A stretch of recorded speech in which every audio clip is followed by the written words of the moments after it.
My name is Tony Pearson, and I'm currently the board chair. So I was asked to serve on the Season of Hope fundraising committee originally, and so I did that, and that was kind of my first toe dip into the water. From there, I thought, well, this is something I could really kind of grab onto, and I thought, you know what, I can help with fundraising. I've got connections around the community. We can build in that way, and kind of arrogantly felt like, well, money will solve the problem, right?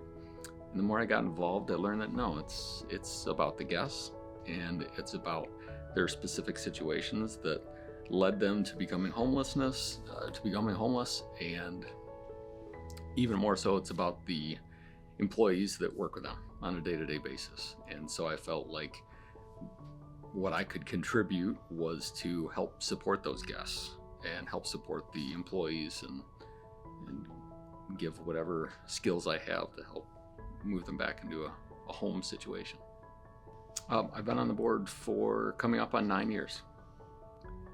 Yeah, I would say my involvement with Mel Trotter has been shaped because now when I pass an individual who's experiencing homelessness on the street, I have the realization that individual's they're just a person going through stuff at that moment in time. And the only difference between them and me is I have the resources and the relationships to help work through that situation, and maybe they don't have that at their disposal. And so that's really the only difference between the two of us. Yeah, something that influenced me really deeply, I think, I was able to go with the outreach team a few times and had a couple different experiences. One of those was just with a group of individuals, once at a full-on encampment and once just at a park. And I was amazed and impressed by how much they cared for each other and cared about each other.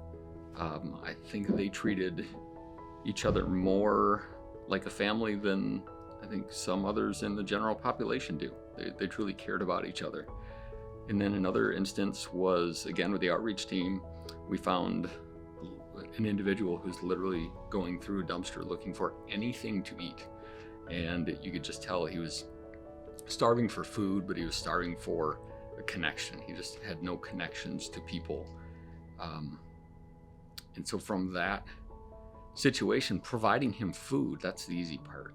We came providing food to give him, but he lacked the connection. And so we invited him to come back to the shelter with us, and he declined. And in driving back, we learned that, everyone has different circumstances and reasons why they don't want to come back. And some of those are substance abuse issues, and some are mental health issues. And sometimes it's a feeling of they're not worthy of being taken care of. And so those were two very different, very unique experiences that I had. I think Mel Trotter has impacted Grand Rapids because, well, I can't imagine being homeless. Can't imagine what that would be like to not have a place to go, not have a place to rest. And I think Mel Trotter provides that for those that are in that emergency homeless situation. A safe place to lay their head, to regroup, and hopefully be able to work with the team members and take those next steps towards finding secure home, finding secure jobs, finding the situation that God intended them to live. So Mel Trotter has an emergency shelter, and that's really important, but it's so much more. There's a prevention and diversion side of the coin to literally stop anyone from experiencing homelessness and try to divert them away from that, providing resources and providing advice. And then on the other side, we've got the workforce development side and job skills training and life training.